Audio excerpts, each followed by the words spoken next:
आमचे उमेदवार मोदीजी आहेत, त्यांना मला मतदान करायचं आहे। प्रचार करताना काय काय सांगितलं जातं, काय काय बोललं जातं, टोकाच्या बोलणं जात आहे।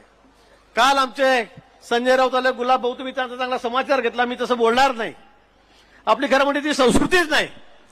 ज्या पद्धतीने हा माणूस बोलतोय, ज्या पद्धतीने राजकारण खालच्या थराला चाललेलं आहे, त्याचा आता म्हणजे विचारही करवत नाही।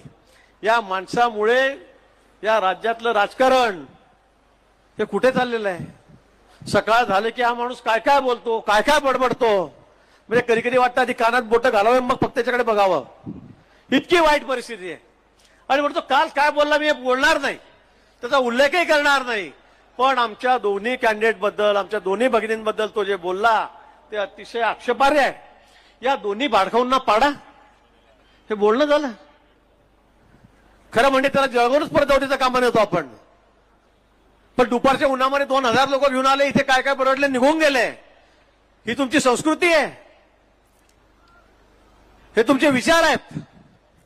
माननीय स्वर्गीय बाळासाहेब ठाकरेचा तुम्ही उच्चार करतात, त्याचा फोटो लावतात आणि अशा पद्धतीने महिलांबद्दल काय रे साप आहे का,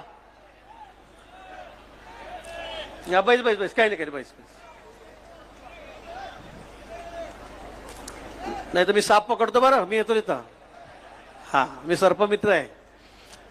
आणि म्हणून अशा पद्धतीने तुम्ही भाषा वापरतात, काय बोला तुमच्याबद्दल। मला तर वाटतं गुलाब भाऊ यांना आपल्याला उत्तर द्यायची गरजच नाही, कारण हा माणूस इतक्या खालच्या पातळीवर चाललेला आहे की याला उत्तर न दिलेलं बरं। अजून खूप दिवस बाकी आहेत, अजून 20 तारखेपर्यंत आपल्या अजून निवडणुका आहेत, महिना सव्वा महिना शेवटच्या मुंबईच्या निवडणुकीच्या घ्यायच्या आहेत। तोपर्यंत काय व्यासपीठावर उभं राहून काय काय शिव्या देतील, काय कोणाकोणाचा उद्धार करतील हेही सांगता येत नाही। याची मानसिक स्थिती आता खालावलेली आहे, बिघडलेली आहे सगळी मशीन त्यांची आता। आणि म्हणून दररोज सकाळ झाली की वाटेल तशी शिवीगाळ, याशिवाय ते काही त्या ठिकाणी करत नाहीये।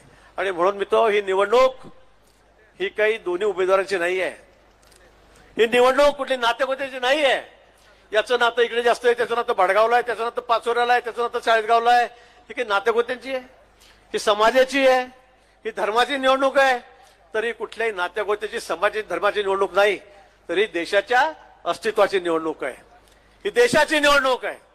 या देशाला आपल्याला महासत्ता करायचं आहे, या देशाला सुपर पॉवर करायचं आहे, या देशाला विश्वगुरु करायचं आहे।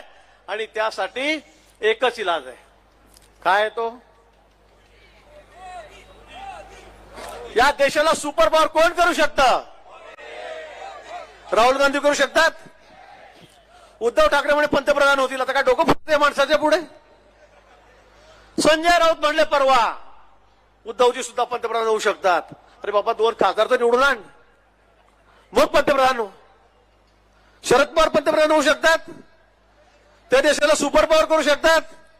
मला वाटतं कोणावर विश्वास ठेवावा या ठिकाणी। आणि म्हणून जगमान्य नेतृत्व आमच्याकडे, अख्ख्या देशामध्ये एकच नेतृत्व आहे, देशमान्य नेतृत्व आमच्याकडे, आणि ते म्हणजे मोदीजी।